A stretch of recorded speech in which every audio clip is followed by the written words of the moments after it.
अस्सलाम वालेकुम व्यूअर्स, कैसे हैं? उम्मीद करता हूँ आप सब ठीक ही होंगे। मैं भी अल्लाह के हुक्म से बेहतरीन हूँ। आज फिर हाज़िर हुआ हूँ एक नई वीडियो के साथ। आज का हमारा टॉपिक है बगलों से बदबू आना।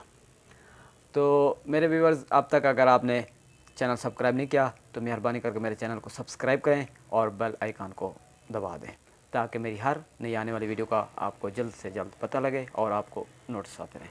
तो आते हैं आज के टॉपिक की तरफ। आज का टॉपिक है बगलों से बदबू आना या पूरे जिस्म से बदबू आना। ये तकरीबन लोगों में आज गर्मियाँ आ रही हैं, सबको होती है। तकरीबन आवाम में ये तकलीफ़ ज़रूर होती है।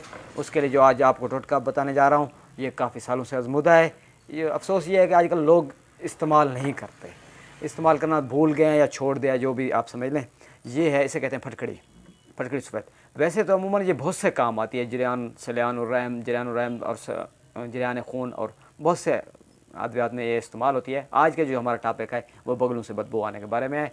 वो अच्छी तरह सुन लें। नहाने के बाद आपने थोड़ा सा हल्का सा इसे लगा लेना है बगलों में, तकरीबन हफ्ता लगा लें। हफ्ते के बाद इंशाल्लाह आप देखेंगे आपकी बदबू ख़त्म हो जाएगी। आपके गुस्ल खाने में ये आइटम पड़ा रहे, कभी कभी इस्तेमाल कर रहे हैं, इन पूरी गर्मियों में आपके ये मसला नहीं होगा कि आपके बगलों से बदबू आए।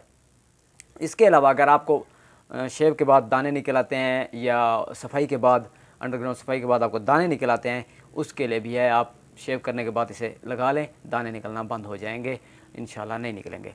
इसके अलावा कुछ मर्द हज़रात या कुछ और ऐसे होते हैं जिनको पूरे जिस्म से बदबू आती है। उसके लिए ये है कि आपने एक लेमन लेना है, वो अच्छी तरह निचोड़ के पूरे टब में मिक्स कर लेना है और उसके साथ नहाना है। उसका फ़ायदा ये है कि आपको पूरी बॉडी से बदबू आना ख़त्म हो जाएगी। आपको मुख्तलिफ़ किस्म के बॉडी स्प्रे इस्तेमाल नहीं करने पड़ेंगे और वो आपको एक फ़र्क और तरोताज़गी महसूस करेंगे नहाने के बाद उससे।